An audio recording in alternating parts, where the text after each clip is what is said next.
Welcome, everybody. My name is Sichawa Mutsielwa. I'm from the Speaker's Firm. Welcome and thank you for choosing to join the inaugural Empower Entrepreneurs Digital Conversations, the COVID-19 discussion hosted by EmpowerWorks. A special welcome to Ms. Mmamoloko Kubayi-Ngubane, the Honorable Minister of Tourism. She will deliver the keynote in a few minutes. We have a broad representation of stakeholders in the tourism ecosystem joining us directly via Zoom, and they will post their questions on the chat box throughout the session. To get a direct invite for this digital conversations, visit WhatsApp number 082-088-5262 or go to the EmpowerWorks website, which will give information on empowerment, empower women, empower youth, and leadership summits, and all the other events that are held by EmpowerWorks. We are live on the following EmpowerWorks digital platforms: YouTube, Twitter, and Facebook. And the hashtag for this evening is Empower Entrepreneurs. Tourism has been hard hit by the COVID-19 crisis. According to the 2018 figures from the World Travel and Tourism Council, tourism contributes 8.6% to South Africa's total economy, mounting to a whopping 425 billion. The sector employs 1.5 million people, if not more, 9.2% of the country's total employment. South Africa tourism is particularly reliant on international visitors. For every rand spent by a domestic tourist, 3 rand is spent by an international tourist. The South African tourism industry is severely impacted by the global shutdown, closed borders, and the domestic travel bans. I'll hand over to the minister now to just share with us her thoughts on the impact of COVID-19 on the tourism industry. Over to you, Honorable Minister. Thank you very much. Let me take this opportunity to thank the collective that is working on Empower Entrepreneurship Digital Conversations, the first inaugural session that we're having tonight, and actually just inviting me and affording me this opportunity, and those who facilitated, Simon Molefe, for making sure that I'm able to join this. I must say it's quite fascinating because for me, it's a platform that, as a person who believes in technology, believes that we should be able to have conversations beyond what we've been able to do. More importantly for me, again, is to say, as we're sitting, appreciating that today it's our Freedom Day. We celebrated our Freedom Day in a different way, confined to our homes. And I would like to send a word of appreciation to all South Africans, including those who are here with us in the conversation today, for the sacrifices that we continue to make to enjoy in the last 32 days, adhering to the lockdown regulations, making sure that we do listen to government, we do give support to the work that government and the president has been doing. Indeed, the price of our sacrifices is not doubtful, and our resilience as people will help us get through this period. And we all do believe, and I know that all of us as South Africans know that this too shall pass. The breakout of coronavirus in the beginning of this year, which came as a shock to all of us, has plunged our country and the whole world into the worst recession since the 1929 Great Depression.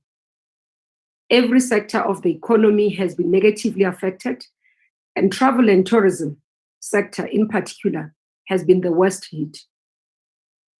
In responding to the rapid spread of the virus, countries around the world put measures to ensure that they contain the spread, and these measures include closing the borders or travel restrictions, and in some cases, similar to our country, countries have imposed a lockdown.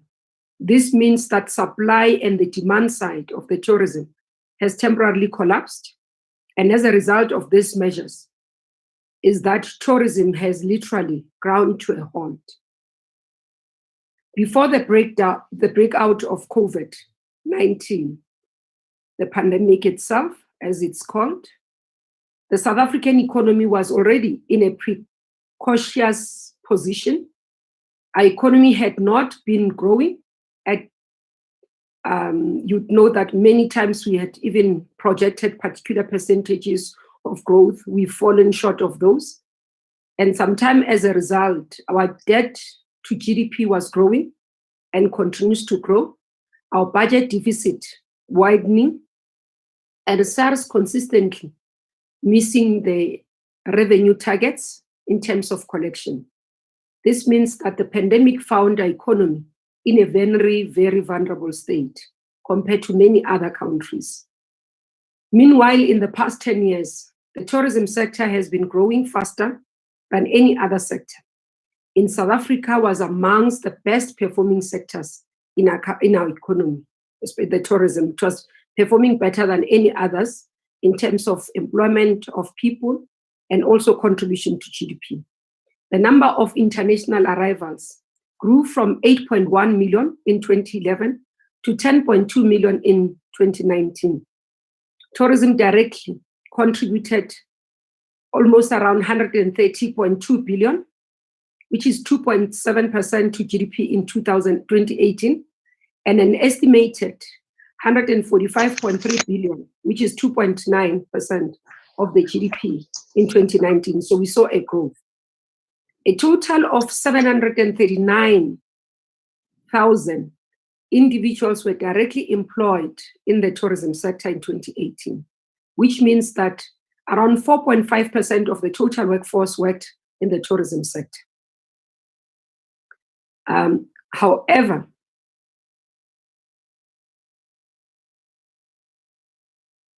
they worked in the tourism sector. Although we experienced a decline in the number of international tourist arrivals between 2018 and 2019, indications are that the year 2020 was poised for an increase. According to Stats SA, we recorded an increase in the number of arrivals in February 2020 compared to the same month in 2019.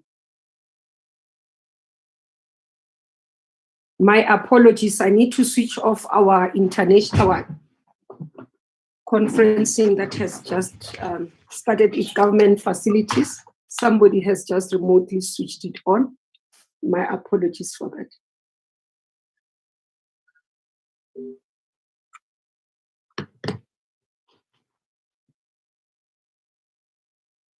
Although we experienced a decline in the number of international arrivals between 2018 and 2019, indications are that the year 2020 was poised for an increase. According to Stats SA, we recorded an increase in the number of arrivals in February 2020 compared to the same month in 2019. However, the situation has drastically changed for the West, for the sector since the breakout of the COVID-19 pandemic.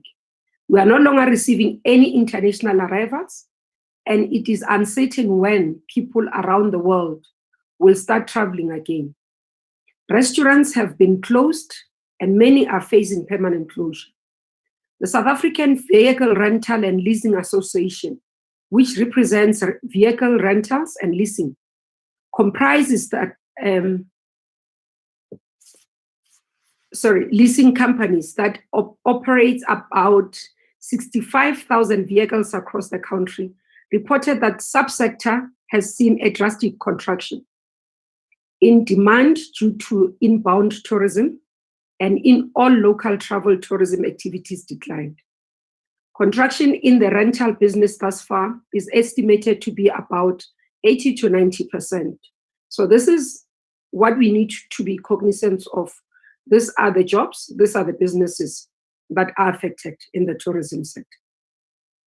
The South African Association for the Conference Industry, as the nation's largest organization representing the interest of the business, events, trade, and professionals, indicated that global lockdown has resulted in cancellation of conferences and other events Initially, estimates are that 746.8 million in business is lost due to the cancellations, with potential of almost about 6,039,000 jobs lost already. Our government has put together measures as part of relief programs to assist businesses through this difficult time. They may not be enough, but they will go a long way to ensure that the sector survives this crisis. For our part, as the Tourism Department, we have put together the Tourism Relief Fund. The Tourism Relief Fund, which is a once-off grant assistance to SMMEs in the tourism sector value chain to ensure their sustainability during this process, and also that they can be able to curb the spread of the virus, but also that they can be able to have something that they can contribute towards their operational cost. The fund or the support grant is kept at 50,000 per entity. The grant is aimed at ensuring that they are able to sustain and we can have them post-COVID-19. I know a number of people have said to us, 50,000 is not enough, 200 million is not enough for tourism. But we are saying the overall stimulus package that the president has announced still applies even to tourism sector. So this is specifically identified to tourism sector. The entities that are able to benefit out of this are categories as follows: accommodation establishments, which means hotels, lodges, bed and breakfast, guest houses and backpackers; hospitality-related services, restaurants not attached to hotels, conference venues not attached to hotels, professional catering, attractions; travel and related services include tour operators, travel agents, tourist guiding, car rental companies, coach operators. I must say, as I speak here, the irony of it to being a Freedom Day, and as well, tomorrow on the 28th, we will be in court defending our case against AfriForum and Solidarity. They've brought a case against the Minister of Tourism and the department, specifically saying that we should not include triple BEE requirements as part of the criteria for awarding.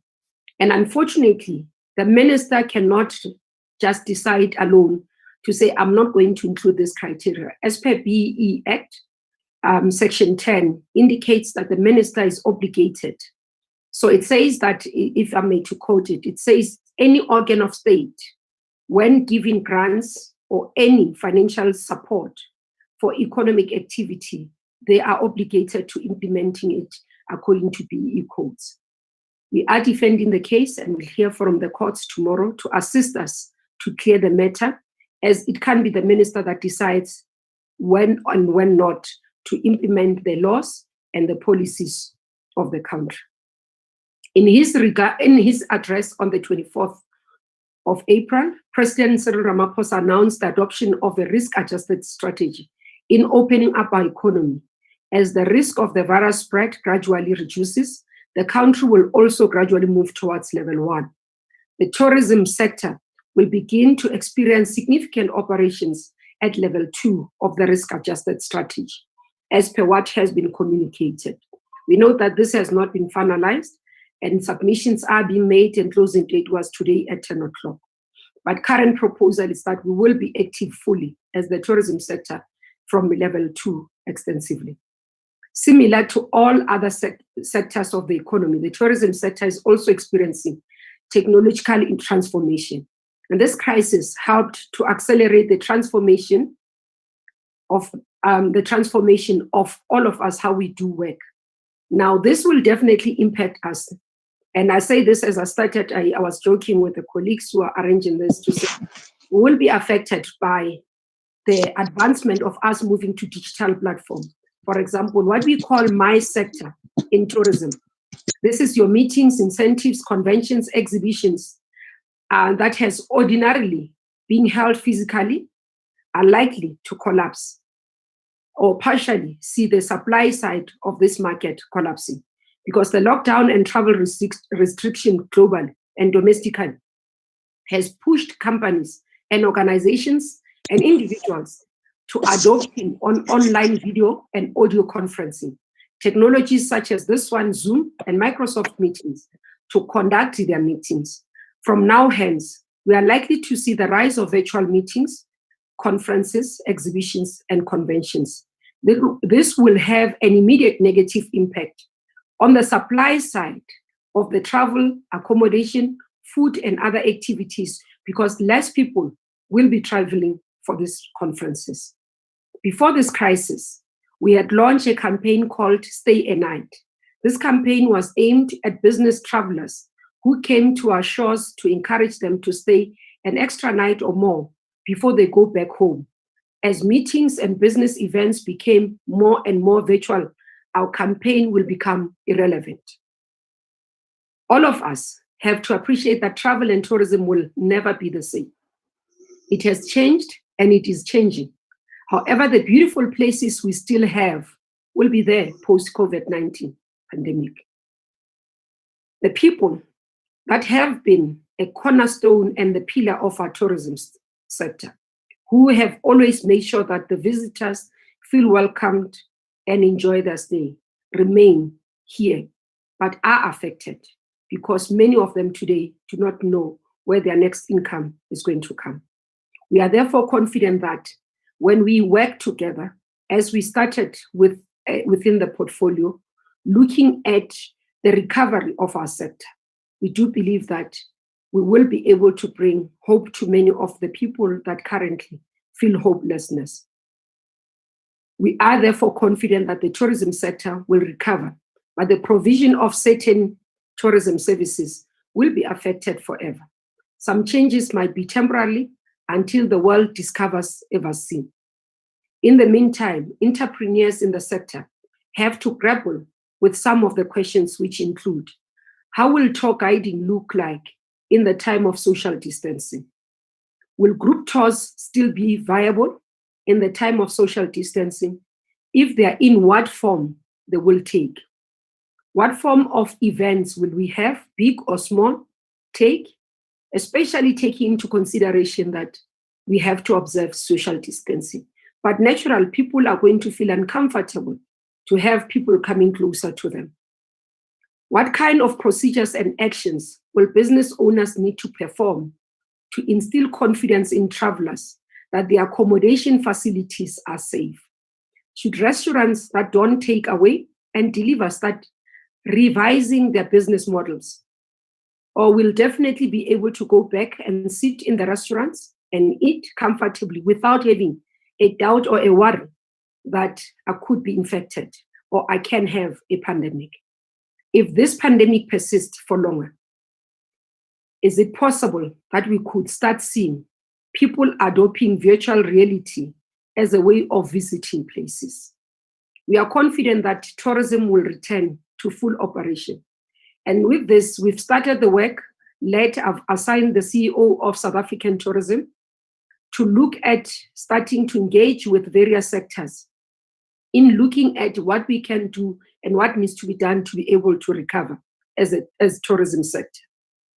There's been webinars with various stakeholders and various people, experts, to give us input in what we are starting to work on as a post-COVID-19 tourism recovery strategy. So far, 3 webinars have been convened, and I will be leading another one this Wednesday. And the recovery plan will assist us and put together various scenarios and range of strategies that we will use to put in place tourism sector back to the growth trajectory post-COVID-19. We do believe that we are tourism strong, and therefore this too shall pass, and we will see tourism growing again. But for now, we are saying to everyone, don't cancel your trip, but postpone it. But we do encourage you to stay at home and confine yourself and accept and observe the regulations that are there. Thank you for this opportunity. And I hand over to our program director for this evening. Yes, thank you very much, Minister. Because I'll be reading some of the questions, I'll keep my video off so that I have an opportunity to read as many of the questions as possible. And thank you very much for setting the scene and for your presentation. In no particular order, I'll start with what Chantel Erasmus has asked to say, please can you provide clarity on how establishments can apply for a certificate to accommodate essential workers? I know it is by a portal, but the accommodation category has been removed and there's no other category that can be used to apply. I'm sure you might be aware of that problem. Then the second one is from Mpumi, who says, is the Tourism Relief Fund available only for registered tourism businesses? How are the ABNB and the likes being handled? Maybe we can hit those two, and then I'll pause. Okay. Firstly, in terms of application, those who are in tourism sector for applying to provide services in terms of essential service support, they apply directly to the Minister of Tourism through, on the website, you'd find email addresses of both Paul and Lebogang Shabalala. Lebogang is my head of office. That's where you submit the application. You need to indicate that I am providing an essential service for the following. We need a list of those people that you are providing, or if it's an organization, you give us an organization. We do a verification, and then after that, we issue a letter to you that we sign.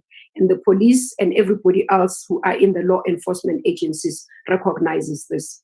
If you are an establishment that still didn't provide as for example, quarantine sites, like your B&B's hotel, you would have to get a hold of us, and then we can give you the guidelines in terms of requirements, because there are strict requirements that you must be able to comply with.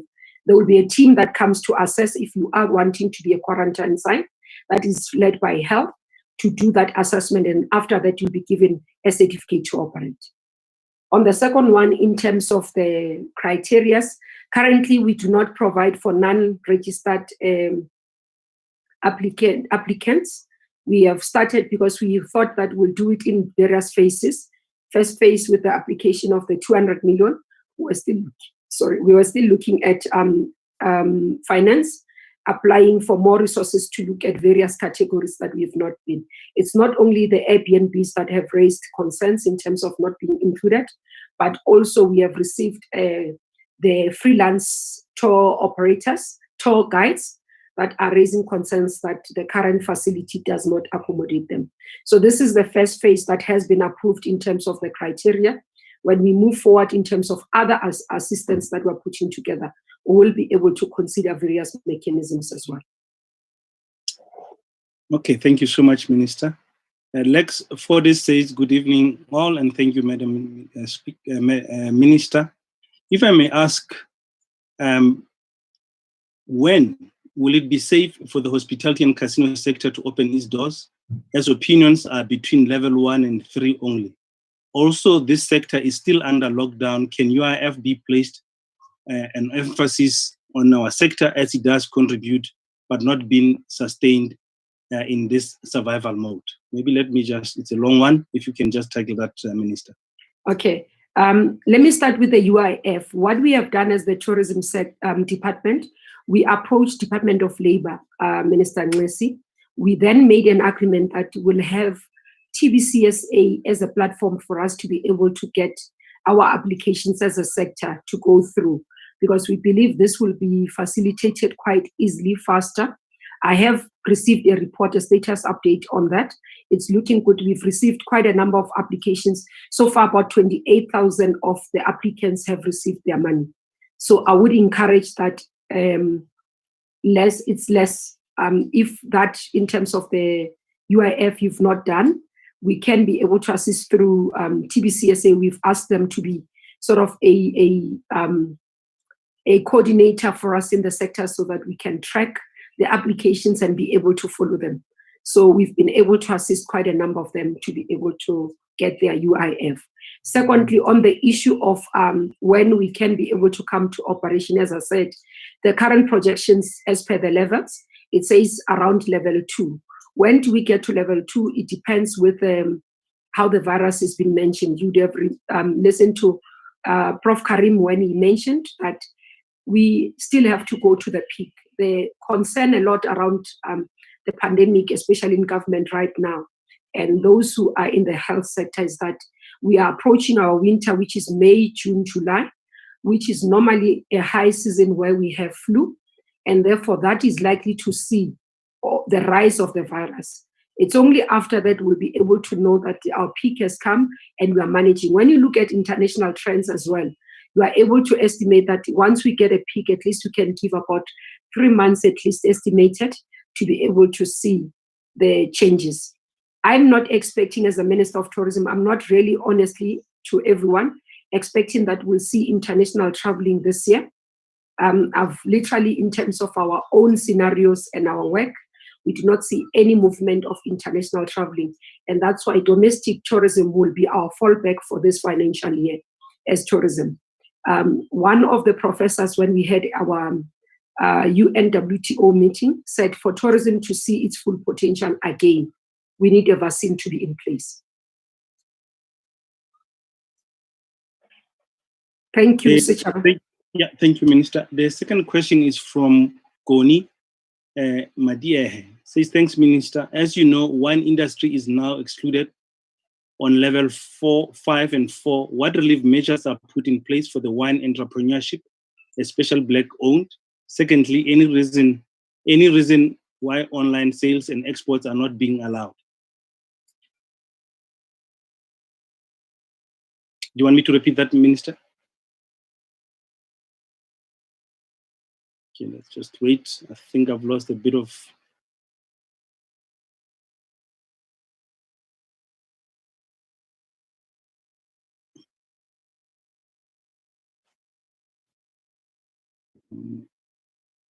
I lost a bit of connection to the Minister. Minister, when you're back.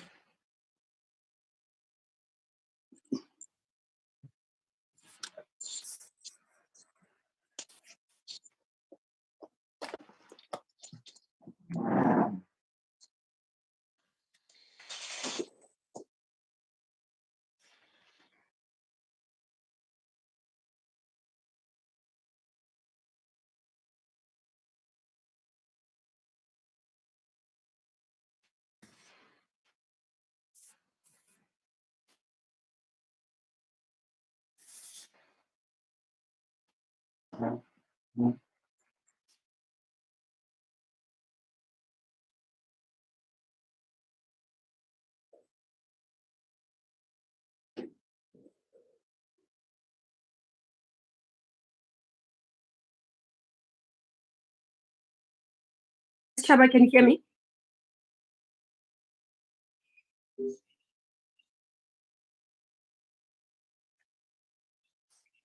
Chaba, can you hear me?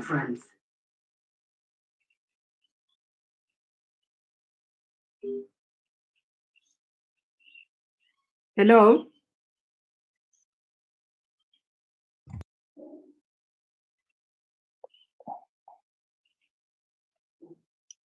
Hello? Thank you, Minister. We had lost you. Really Yeah, I'm appreciate not it. so sure what happened there.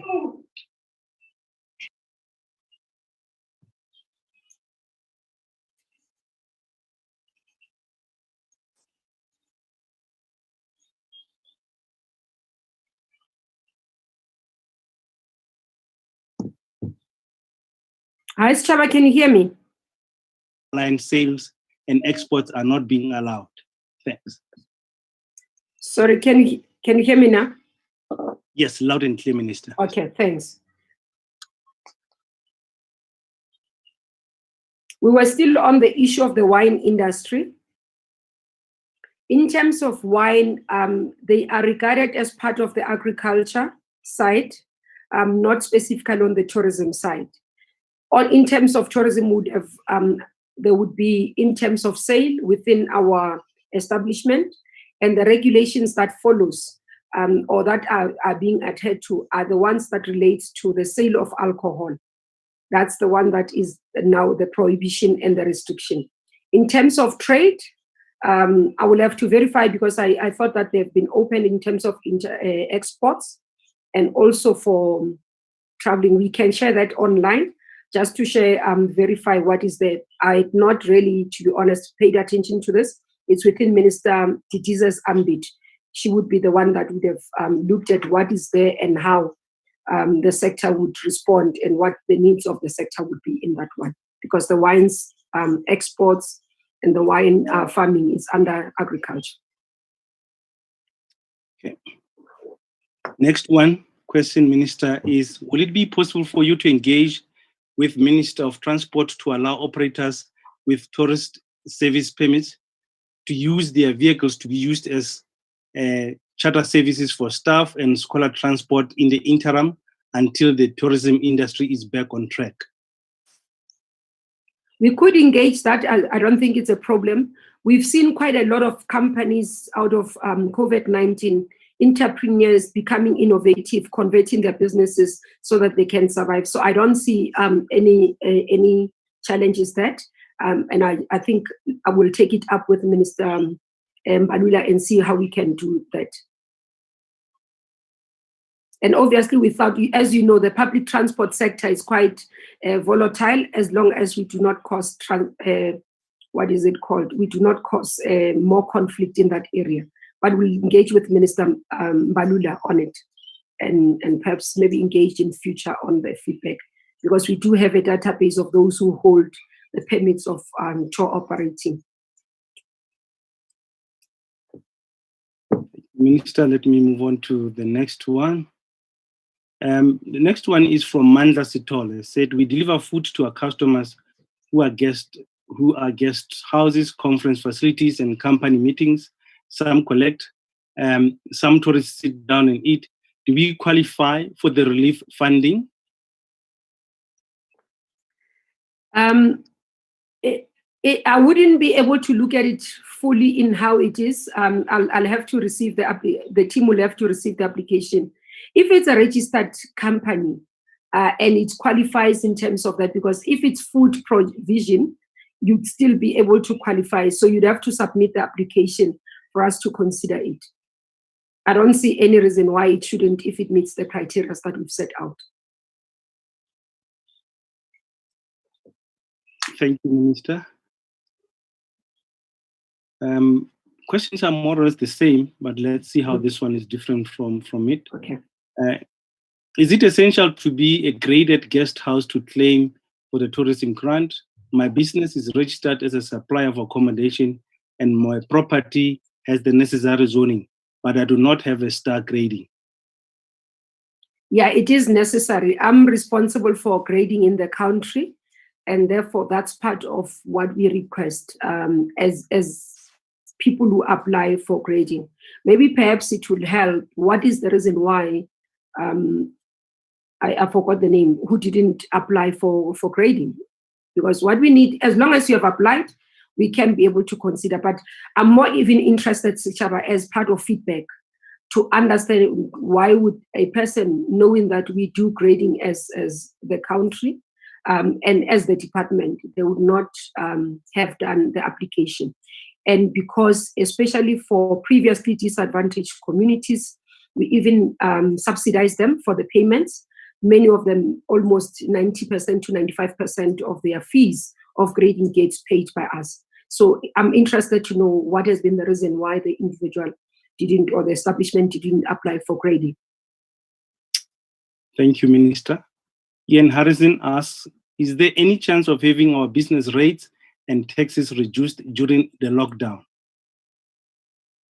That has been raised with me quite a lot, Sichaba, by various sectors, especially the BNBs and the small restaurants that are battling in terms of getting, a break. We've seen 2 municipalities that have responded to that, eThekwini together with Cape Town. Other municipalities have not given any leave or payment break. We are continuing to engage with them because we did propose this, we did give feedback as we met with TBCSA, who gave us this feedback to say they would really appreciate if we could see the municipalities giving a break in terms of tax and rates. But the other issue from municipalities as a feedback is to say they need to generate the income to be able to continue to provide the services. If the income collapses, it means they will not be able to have the money to collect the refuse, they would not have the money to provide for electricity. They will not be able to have the money to provide for water. So it's that predicament that the municipalities as well find themselves to say, if we do not have any money that comes through, we will have to be able to say, we must accept that the system's services will collapse. So one of the things that we had to do from national government as well was to try and see, especially the municipalities that rely on even on generating income, if they can be part of the package. And we have noticed that the president announced the teams in the economic cluster are finalizing that together with the governance cluster to be able to look at what does this support to municipalities mean, and in which context. Will it mean that it gives a break, you give an income to the municipality to give a break to businesses, or is it to augment what they would have generated because businesses would have closed, people would have lost their jobs, and therefore the revenue would be lesser, and therefore augment that. So it's something, it's details that we are still working on. But the proposal was put forward. 2 municipalities responded. Others are saying they're not able to because of their financial status. Thank you, Minister. From YouTube, Thabo Sithole is asking, being very concerned because everybody's going to be desperate to open further down, says, is there any strategy in place to get hotels and beds to be sanitized before they are opened? Definitely, we do have the protocols that we've got in terms of what needs to happen. Firstly, in terms of the facilities, if they are providing for quarantine, there are protocols on how they must operate. Once they finish, therefore, there are also protocols. Let me make an example. If a hotel, during the time even the hotels were not closed, were still operating, if they had a person who had checked in and staying in a hotel, and that person had tested positive while staying there, the person would stay in the room, quarantine there until they test again and they are negative. When the person leaves, there is what we call deep cleaning. The room gets to be deep cleaned so that it can be used again. But there are protocols even when the person is there, how the things should be protected, people not moving into the room, the laundry, how the laundry is cleaned, put into different bags, and they know there are protocols that we give to the hospitality sector to say this is what we need to do. So even after COVID, there will be a need for all of us as we start operating in various areas to also do the same deep clean spray into hotels for people to feel comfortable, to say that I would arrive and not feel sick once I've joined. Thank you, Minister. Let me take another one. With the introduction of new multi-level strategy with the TS funding, will the TS funding continue to fund approved employees until they can open at level 2? Maybe technical for me, maybe it's very specific. The tiers are different unless if he's talking about the issue of UIF payment. For UIF, we have a specific allocation that Minister Ngesi announced that because of the COVID-19 pandemic, people who are affected, their businesses, they are not able to generate an income and they've closed their apply. And the current application form process was saying for 3 months. Because at that time we were anticipating that, okay, we're looking at lockdown, perhaps after that we'll be able to start operating. They constantly have, they sit as part of the NCC, National Command Council, and as work happens every time, and you know, Sichaba and colleagues, let me just say, those who are here, the pandemic is new to us as government and all of us as a country and globally. Now, when we started, there were anticipation or scenarios that we had to say by this time we'll be able to do this. But as we go on and see what happens in other countries, then we learn that no, this is not sufficient. For example, you would have seen when we begin and in terms of economic intervention, there were minimum. As we went on, we realized that no, this pandemic is going to be longer. Let's introduce issues of UIF payment for 3 months because anticipation that people will be out of work for 3 months. As that happens, other sectors are coming back.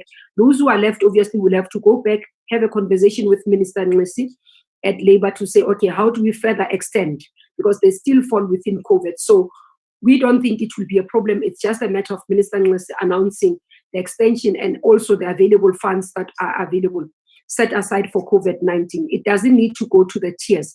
The tiers are specifically for the people who are already filing for either Section 189, and as part of that, then is provision to assist the workers to be retrained, reskilled, and can be able to be moved into another area. So that's my understanding. I hope I've been able to assist the person who asked the question. Thank you, Minister. Baika T makes me aware that there are many questions, and if they still want to direct questions, perhaps in your office, where should they be directed? Because we won't be able to answer all of them. Yeah, we'll have to share on the screen, Sichaba, as we conclude both the people in my office, Blessing, who's head of communication in the department, and Tlengiwe and Tlabati's details, who is my spokesperson, because they will be able to get this, and then we can be able to respond to some of the questions if we are not able to answer them completely. Okay. I'll send a message just for Tlengiwe to be able to, I think they are listening now, they are following, for them to share their details with you so that you can share them broadly. Okay. Dimpo Mpambeni says, good evening, Minister. As chambers and forums are prepared to assist your office consolidate all data required in our respective areas, our SMMEs in these sectors are affected badly. Can we get the application or link to the grant so that we can assist them? Most are struggling accessing information.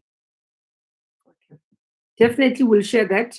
We've been sharing that information on our social media platforms as well. I've issued media statements on it. We'll reshare. Just to indicate, colleagues, we do have our social media platforms that are active that we share regularly. We've issued media statements as well.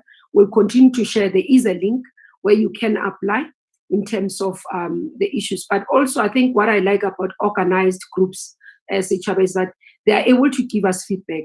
One of the things that I've been doing recently is to have this type of engagement with specific sectors, for example, because people don't realize that our sector is quite diverse. So the needs of the people in car rentals are not the same as the restaurants. The needs of the people in the restaurants are not the same as the people who are in accommodation, for example. So as we meet, for example, even in terms of dealing with COVID, others will remain high risk, will open maybe at level 1, others might start opening after level 1, level 4, or level 3. So those are the things that when we engage, it's easier to be able to speak specifically to that particular area of work, and then you are able to assist them in detail what needs to be done, but also work together even in terms of saying how do we assist them to recover after COVID-19. So I would also urge for the organization so that we can have more dialogue, more conversations to say, let's approach each other, let's talk. We do have with several, but I'm noting that there are those that we're still leaving behind in the conversation, and we want to have more conversations with them. Okay, Minister, Renee Hartfield was asking if the transcript of the speaker notes and comments can be shared. What I can also tell him is that the session will be available on all the digital platforms that I said to replay back and also to listen to. Okay. We are getting... I've sent Tlengiwe the input is written, so that she will be able to share with you, Chaba. You can share on the platforms. We'll share on our platforms as well. Okay, thank you very much, Minister. We are getting closer to closing the session, Minister. I want to, before I thank you, to give you the last word, just to give us some hope. This is a sector that is very important for our economy, for our people. Just give us some hope. No, definitely. I think one of the things that we've been able to do is to look at, during the COVID-19, look at opportunities that exist. Either in accommodation to say, are you able to get into being a quarantine sites? Those who still had people, for example, to operate, we were able to give them that extension to operate. For example, we've been able to assist in the Northern Cape and Western Cape when we had a season of fishermen. And we said we'll link them with our accommodation so that there is some level of economic activity. We continue to receive inputs to see feedback, engage with everyone, so that we can find some level of hope. Activities, I know that just hope saying that things will be better is not assisting. People are in distress, they're about to lose their businesses. We've been having quite a lot of engagements with even including Minister of Finance to assist us with companies that are looking for support in terms of insurances, because we received quite a lot of feedback around insurances not being able to help, others even including as going as far as amending clauses in the contracts to say that will not cover the pandemic and all that. So we've been engaging to make sure that we can stand as the department, stand on behalf of our sector, protect them, not to be taken advantage at this time of their being vulnerable, but also as we sit in the NCC and engaging with various departments, look at opportunities that exist for the sector and unlock where it's possible for us to be able to unlock. We do believe that one of the opportunities I want to say to those who are in the sector, start preparing yourself, reposition your business. As I said, that the international market is not going to open anytime soon. So we've seen a lot of people who were not looking at the domestic market as one of the markets that they should be able to play in. I think the most important thing is to start reprioritizing your business, repositioning your business for domestic market, but also because many of the people in the country have been saying that they have not been able to enjoy South Africa because the costs have been higher. This is an opportunity for us as a sector to make cost effective for people to enjoy. Many of the people, when COVID is gone, will be tied to being in their homes. They would want to go out, and therefore let's make it possible for them to go out and enjoy the country.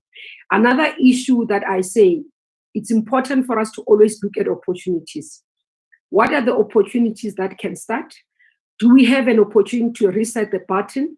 Do we have the opportunity to reposition our sector, do things differently? Technology gives us an opportunity for entrepreneurs. What is it that we can produce and provide and put on the table that says this is the new way of doing conferencing, but still ensuring that the business sector in tourism, which is MICE, can be able to benefit. So those are the challenges that we have, but let's seek opportunities. In the midst of crisis, there are opportunities, but there is an opportunity for us to do things differently. Others have said that perhaps maybe the structural reforms needs to come in, where we can see majority of South Africans participating in the economy of our country. It's not going to be done by ministers. It's not going to be done by the president. We have to, all of us, stand together and say, these are the ideas. We're seeing other countries, entrepreneurs bringing solutions. Let's stand up as entrepreneurs, be creative, bring solutions on the table. We are willing from government to listen and take them forth. With those words, I want to take this opportunity to thank you for being part of the conversation. I've really enjoyed it, but I do realize that we need to converse more, and will encourage even some of my colleagues to be part of this conversation so that many of our population, many of our citizens can benefit in terms of what we are doing in government and what is it that we can be as well as ministers to gain feedback and learn on the issues. There are quite 2 or 3 things that I think I'm taking them back to be able to look at them and refine our work. Until then, stay home, stay safe, don't cancel your trip, but postpone it. We remain tourism strong, and therefore, happy Freedom Day, fellow South Africans. Thank you very much, Honorable Minister of Tourism, Ms. Mmamoloko Kubayi-Ngubane. Thank you very much for engaging on a platform that is actually threatening your industry, but being able to use it to reach out to people that are in the sector and the ecosystem, to encourage them to reinvent themselves so that they can take the upside of the sector when it grows. A good advice there and some words of wisdom. I'm just going to open up everybody's hands just to say thank you to you as I close in about a few seconds. Let me open the mics just to say a big thank you. That will take about Thank you, Minister.